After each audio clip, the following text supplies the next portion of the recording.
വെളിയങ്കോട് ഗ്രാമപഞ്ചായത്ത് മാലിന്യമുക്ത നവകേരളം വാർഡ് തല ശില്പശാല നടത്തി. പഞ്ചായത്ത് പ്രസിഡന്റ് ഷംസു കല്ലാട്ടിൽ ഉദ്ഘാടനം നിർവഹിച്ചു. എരമംഗലം മട്ടേരി ഹാളിൽ വെച്ച് നടത്തിയ പരിപാടി പഞ്ചായത്ത് പ്രസിഡന്റ് ഷംസു കല്ലാട്ടിൽ ഉദ്ഘാടനം ചെയ്തു.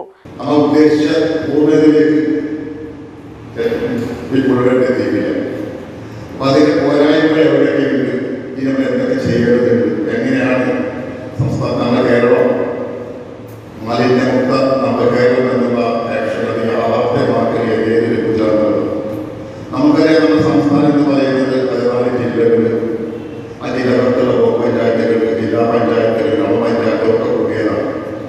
അപ്പോൾ എവിടെയെങ്കിലും ഏതെങ്കിലും ഒരു വാർഡ് പഞ്ചായത്തോ അതിന് മാലിന്യമുക്ത നവകേരളം നമ്മുടെ പദ്ധതിയിൽ പഞ്ചായത്ത് മുഴുവനെത്തിയില്ലെങ്കിൽ സംസ്ഥാനത്തിന് കൂടുതലെത്താത്ത സാഹചര്യം.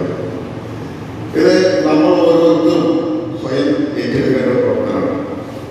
ഞാൻ ഉദ്ദേശിക്കുന്നത് വീടിൻ്റെ വീട്ടിലുള്ള കുറച്ച് മാലിന്യം ഞാൻ ആരും കാണാതെ നമുക്കൊക്കെ എവിടെ കൊണ്ടിട്ട അത് ശരിയായിട്ടുള്ള നമ്മളെ ഒരു കുട്ടി നമ്മളങ്ങനെ ഓരോന്നും ചിന്തിക്കാനെങ്കിൽ വലിയ പ്രയാസത്തിലേക്കാണ്. അപ്പോൾ നമ്മളൊക്കെ ഇത് പൂർണ്ണമായിട്ടും ജനത്തിൻ്റെ പരിപൂർണ്ണ സഹകരണം ആവശ്യമാണ്. വൈസ് പ്രസിഡന്റ് ഫൗസിയ വടക്കേപ്പുറത്ത് അധ്യക്ഷത വഹിച്ചു.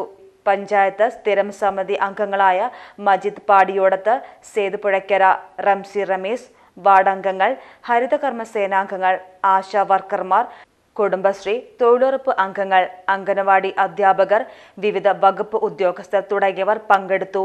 കില ഫാക്കൽറ്റി പ്രകാശൻ ക്ലാസ് എടുത്തു. അസിസ്റ്റന്റ് സെക്രട്ടറി ചെന്താമരാക്ഷൻ സ്വാഗതവും വാർഡ് മെമ്പർ സബിത പുന്നക്കൽ നന്ദിയും പറഞ്ഞു. ശില്പശാലയിൽ 100ഓളം പേർ പങ്കെടുത്തു.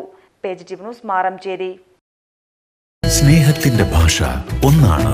മംഗല്യപ്പട്ടിനെന്നും Seenath Silks and Sarees, Metro Plaza, Tirur Road, Kottakkal.